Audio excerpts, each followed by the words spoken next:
Assalamualaikum warahmatullahi wabarakatuh. Ya sahabat Bunda, apa yang akan saya ajarkan di video ini adalah beberapa ajaran di komunitas yang saya dirikan, yaitu Happy Wife Community. Saya mendirikan komunitas ini sebagai wadah buat para istri, ya, para wanita yang ingin lebih berbahagia, yang ingin bertumbuh dan sama-sama belajar untuk menjadi versi terbaik dirinya dari hari ke hari. Komunitas Happy Wife ini ada yang versi online dan ada juga yang offline atau tatap muka. Dan untuk offline-nya saya memulainya di Kudus, Jawa Tengah. Jadi di komunitas ini nanti ya Bun, kita akan kumpul bareng, ya, sharing-sharing bareng, berbagi cerita, berbagi semangat, saling support, dan belajar bareng untuk menjadi istri yang selalu bahagia dan terus bertumbuh. Jadi buat Bunda yang mau gabung, silakan Bunda bisa langsung jabri aja ke Mbak Dinda. Oke, kita kembali ke topik tadi ya Bun. Ada 4 teknik latihan yang bisa Bunda lakukan di rumah untuk menjadi istri yang tenang,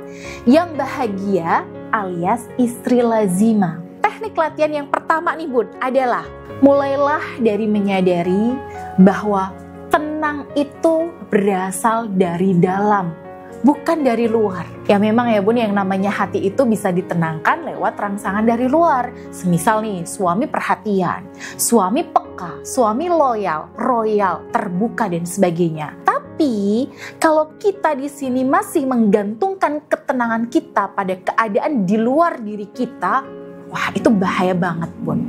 Kenapa?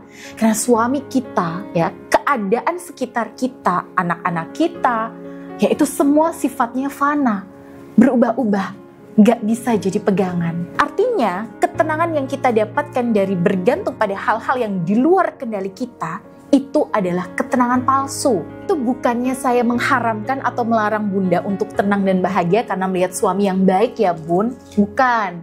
Tapi di sini saya mengingatkan bahwa kalau kita mau tenang di segala situasi, maka resepnya adalah tetap mensyukuri kebaikan suami, tapi tidak menggantungkan ketenangan batin kepada suami. Allah berfirman dalam surah Al-Ankabut, perumpamaan orang-orang yang mengambil pelindung-pelindung selain Allah adalah seperti laba-laba yang membuat rumah. Dan sesungguhnya rumah yang paling lemah itu adalah rumah laba-laba kalau mereka mengetahui. Jadi Bun, suami Bunda, orang-orang di sekitar kita, atau apapun gantungan kita selain Allah, itu diibaratkan seperti rapuhnya sarang laba-laba. Makanya di situ Allah bilang, kalau seandainya mereka mengetahui. Jadi ibaratnya Allah tuh bilang Bun sama kita, seandainya kamu ngerti ya bahwa cinta suami kamu itu lemahnya ya kayak sarang laba-laba, kamu juga gak akan bersandar dan bergantung sama suami kamu. Mental inilah yang menjadi kunci pertama kalau Bunda ingin tenang dan lebih karismatik. Jadi kalau Bunda sudah mengadopsi mental ini, maka insya Allah dalam kondisi Bunda lagi ada masalah nih ya sama suami sekalipun, bahkan ketika Bunda nih amit-amit ya, nauzubillah, suami di sini selingkuh dan hidup bareng nih sama selingkuhannya, Bunda di sini tetap tenang. Teknik yang kedua Bun, berhenti sejenak sebelum merespon ketika ada masalah yang bikin Bunda emosi. Ya saran saya di sini jangan langsung diledakkan. Coba tahan sebentar reaksi Bunda. Kasih jeda beberapa detik sebelum ngasih respon.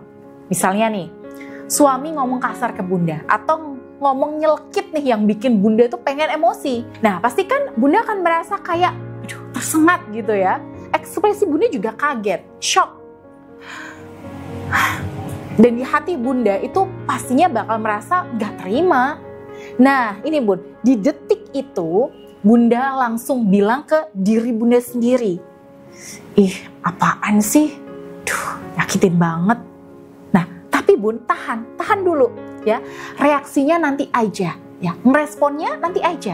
Lalu ya Bunda lakukan dulu ya olah nafas beberapa kali, diem ya, lalu fokus menenangkan batin Bunda. Setelah Bunda bisa berhasil tahan selama beberapa detik ya, atau berhasil fokus kembali ke diri Bunda, maka nanti akal Bunda itu yang akan berbicara, menuntun Bunda tentang apa yang harus Bunda lakukan. itu otomatis Bun. Kalau kita bisa diem, tenang ya, fokus ya, sampai batin kita ikutan tenang, pelan-pelan akal kita akan muncul ngasih ide.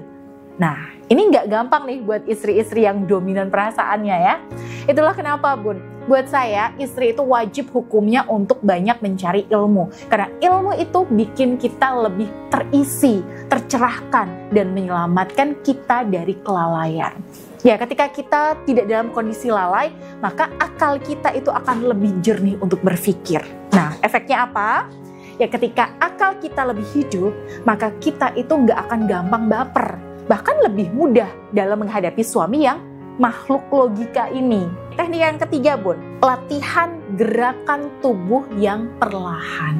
Oke, tahu nggak Bun? Cara kita bergerak itu mempengaruhi aura kita. Nah, kalau kita sering terburu-buru, tergesa-gesa, apalagi meledak-ledak nih, impulsif, maka energi kita akan rusak dan malah cenderung negatif. Pesona kita sebagai wanita dan istri malah akan luntur. Apalagi sebagai wanita, kita itu diharapkan untuk sedikit bisa menunjukkan kelembutan. Dan itu tuh Bun, yang jadi sumber pesona kita. Makanya cara melatihnya adalah dengan mindful moving. Coba ketika Bunda berjalan di sini, ya, nikmati berjalannya Bunda. Rasakan gerakan kaki Bunda. Rasakan ayunan tangan Bunda. Atau ketika Bunda makan, maka makanlah dengan fokus menikmati makanan yang masuk ke mulut Bunda.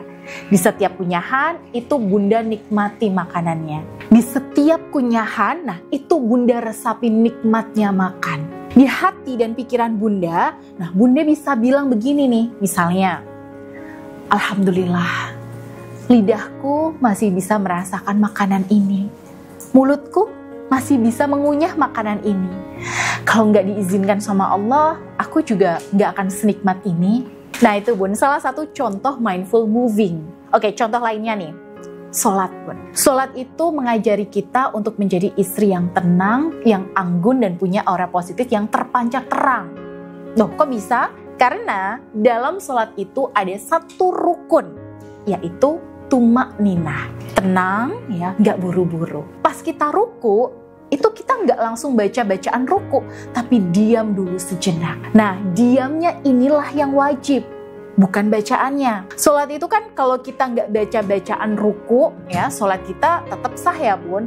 Tapi kalau kita nggak diem ya tumak ninah ini untuk sejenak, maka sholat kita batal dan jadi nggak sah. Makanya sebenarnya Allah itu mengajari kita untuk menjadi pribadi yang tenang lewat tumak ninahnya sholat. Oke, yang keempat Bun, olah nafas. Nah ini masih ada kaitannya dengan tumak ninah ya, atau diam sesaat.